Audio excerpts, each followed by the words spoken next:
রেলে এবার এআই দিয়ে চলবে নজরদারি, বড় উদ্যোগ নিল রেল। সম্প্রতি কাঞ্চনজঙ্ঘা এক্সপ্রেস বা হাওড়া মুম্বাই মেল সহ যে পরপর দুর্ঘটনা ঘটেছে তার কথা মাথায় রেখে এই ব্যবস্থা করা হচ্ছে। এরই মধ্যে কুম্ভ মেলা আসন্ন। উত্তরপ্রদেশে এই মেলায় যোগ দিতে কাতারে কাতারে মানুষ রেলযাত্রা করে। সম্প্রতিকালে পরপর বেশ কয়েকটি দুর্ঘটনা ঘটতে দেখা গিয়েছে। বারবার প্রশ্নের মুখে পড়েছে রেল, কোথায় প্রযুক্তি? কেন ঠেকানো যাচ্ছে না দুর্ঘটনা? এই সব প্রশ্ন উঠতে শুরু করেছে চারিদিক থেকে।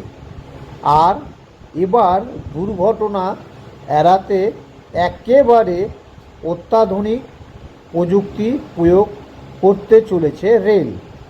ব্যবহার করা হবে আর্টিফিশিয়াল ইন্টেলিজেন্স।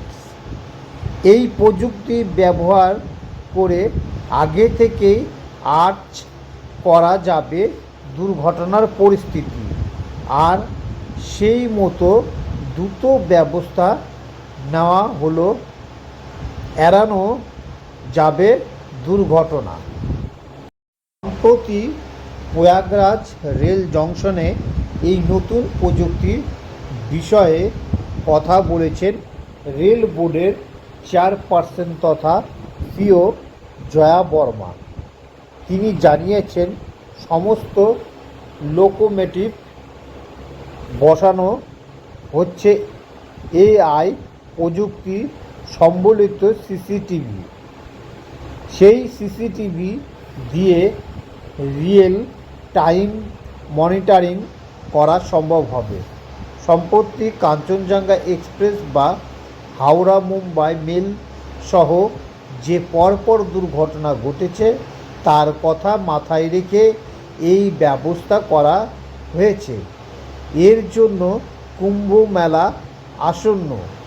উত্তরপ্রদেশে এই মেলায় যোগ দিতে কাতারে কাতারে মানুষ রেলযাত্রা করে থাকে। 2025-এ সেই কুম্ভ মেলা শুরু হওয়ার আগে তাই নয়া ব্যবস্থা কার্যকর করতে চাচ্ছে রেল দপ্তর।